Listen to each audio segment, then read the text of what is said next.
નમસ્કાર, જય શ્રી રામ.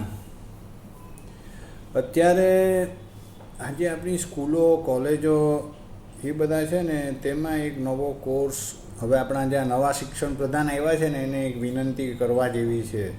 એટલે એ CJPવાળાએ જ કરી દેવાય કે ભાઈ એક નવો કોર્સ નવો એ ચાલુ કરો અભ્યાસ, આંદોલનકારી કેવી રીતે બનાવવાના, ભયંકર આંદોલનકારી કે જે એકદમ દેશ વિરોધી આંદોલન કરે અને મન ફાવે એમ ગાળો બોલે, દેશનું નુકસાન કરે, પોલીસ મિલિટરી બધાના મારફાડ મારે અને પાછા એના એ થઈ જાય કે અમને અમારા પર અત્યાચાર કર્યો એવી બધી આવડતો એને શીખવાડે, જેનાથી આપણા જે આ લોકોને જે વિરોધ છે ને જે બધું છે તેના કારણે એ છોકરાઓ આગળ જતાં એટલા બધા આંદોલનકારમાં આગળ વધે.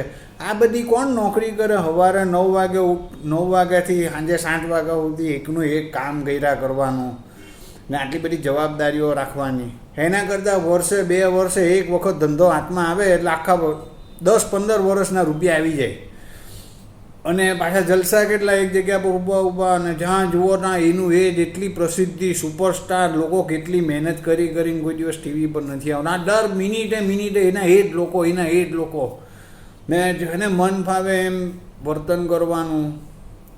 કેટલું સારું? નહીં સારું?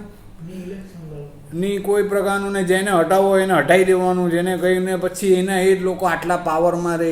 પાછી સૌથી મેઇન વાત પાછી બીજી એ કે આમાં કેટલા મોટા લોકો ગુંડા બનશે તે કે આવું બધું કરીને આવું બધું મારફાડ બધું કરીને પણ પાછો એનો એ આપણો લીડર પાછો આ લોકોને FIR રદ કરાવી દે કે ના તો અમે ટ્રેનિંગ આપેલી, આને તો ગુનેગાર હજુ તો બનાવવાનો છે, મારે આતંકવાદી બનાવવાનો, આટલા ગુનામાં તમે આવી રીતે ના કરી શકો, એટલે એને પાછો છોડાવી દેવાનો. સમજા તમે વાત? એટલે આ સ્કૂલો કોલેજોએ આવો એક અભ્યાસ રાખવો જ જોઈએ.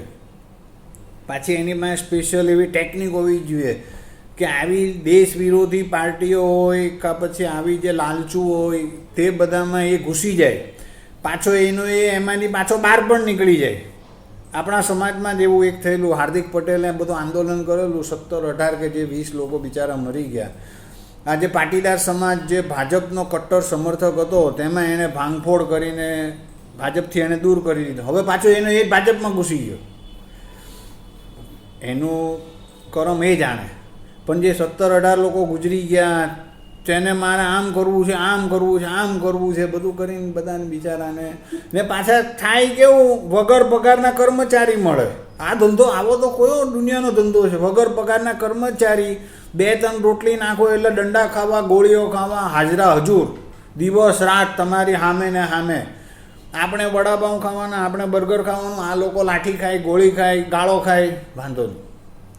તો ખરેખર આ કરવા જેવું છે. અને દરેક જે આ દેશ આપણે જેને વિરોધીઓ જે છે ભાજપના વિરોધી કે જેના પણ વિરોધીઓ, તે લોકોએ તો ખરેખર એના છોકરાઓને આ ધંધામાં નાખી જ દેવા જોઈએ કે તું આ કર. આપણે ડૉક્ટર, એન્જિનિયર, IAS, IPS કંઈ બનવું નથી, આના જેવો ધંધો જ નથી ને આખો દિવસ તું નવરો કંઈ કરવાનું નહીં. તને વર્ષે 2 વર્ષે એક વખત કામ આવશે ને કોઈને કોઈ કંઈક તો ભૂલો કરશે જ ને.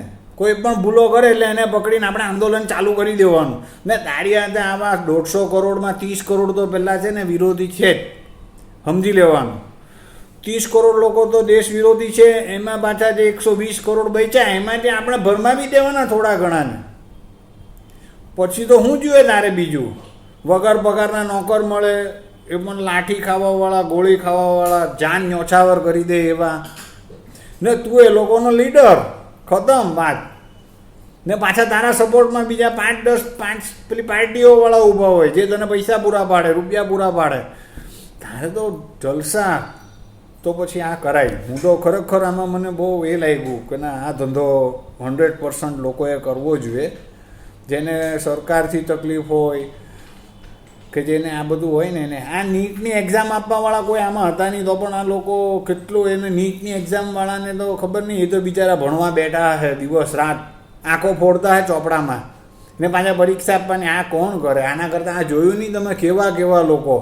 છોકરીઓ તો વેશ્યાઓને હારી કેવડાવે એમાંની હતી.